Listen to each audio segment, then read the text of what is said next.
Assalamualaikum warahmatullahi wabarakatuh. Kembali lagi ke channel YouTube saya. Seperti biasa, sebelum menonton video ini, jangan lupa like, komen, dan subscribe ya teman-teman. Video kali ini, saya akan menganalisis suatu novel yang berjudul Sang Pemimpi, karya Andrea Hirata dengan pendekatan objektif. Sebelumnya saya akan menjelaskan tentang pengertian pendekatan objektif dan apa itu pendekatan objektif. Pendekatan objektif adalah pendekatan yang memfokuskan dirinya pada suatu karya sastra. Selain itu, pendekatan objektif juga biasanya disebut dengan pendekatan intrinsik karena fokus kepada sebuah karya sastra tersebut.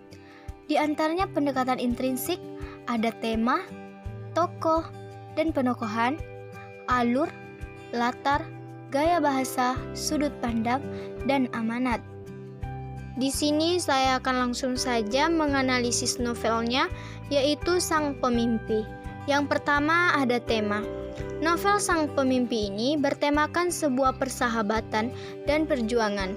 Persahabatan antara tiga anak asli Pulau Belitung, Ikal, Arya, dan Jimron. Persahabatan mereka sangat erat.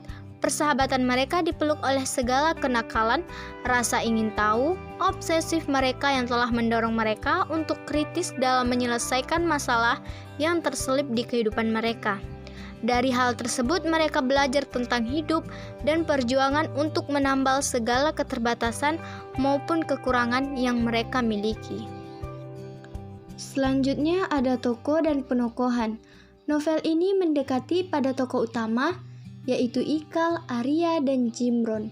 Ikal ini memiliki sifat simpati yang tinggi, baik hati, optimis, dan pantang menyerah. Lalu yang kedua ada Arai. Arai ini memiliki semangat yang tinggi, optimis, ceria, dan pantang menyerah. Lalu ada Jimron. Jimron ini sangat penakut dan memiliki obsesif terhadap kuda. Dan ada juga beberapa tokoh pendukung yang menambah kisah di novel ini, seperti Nurmala, Laksmi, Ayah Ikal, Ibu Ikal, Pak Mustar, dan Pak Balia. Selanjutnya ada alur. Novel Sang Pemimpi ini memiliki alur campuran, yaitu alur maju dan mundur. Novel ini memiliki alur maju, seperti menceritakan proses terbentuknya mozaik kehidupan tokohnya, yaitu mulai dari Pulau Belitung hingga kota impian warga Belitung, yaitu Jakarta. Terdapat beberapa kalimat yang memberikan bukti tentang alur maju novel ini. Seperti yang saya katakan sebelumnya, novel ini beralur mundur dapat kita lihat dari beberapa potongan kalimat yang dimana tokoh menceritakan kembali peristiwa lalu atau waktu kecil pada saat sekarang. Salah satu contohnya adalah penceritaan tentang asal mula nama semenanjung ayah yang mencerminkan Pulau Pilu atau kelamnya kisah Laksmi. Selanjutnya ada latar. Novel Sang Pemimpi ini mendominasi latar tempat di Pulau Belitung dan impian warga pada saat itu, yaitu kota Jakarta. Latar tempat lainnya ada dermaga pelabuhan, SMAN, bioskop, dermaga Olofir, Universitas Indonesia, dan Prancis. Latar waktu dikarenakan Ikal, Ari, dan Jimron adalah siswa sekolah menengah atas, sehingga dominan latar waktu yang dihadirkan adalah pagi. Pagi di novel ini didentikkan dengan awal kehidupan atau awal cerita. Andrea Hirata memberikan latar waktu yang jelas sehingga tidak menimbulkan opini lain dari pembaca. Dan ada latar suasana.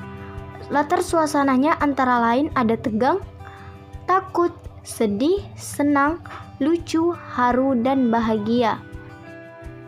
Selanjutnya ada gaya bahasa.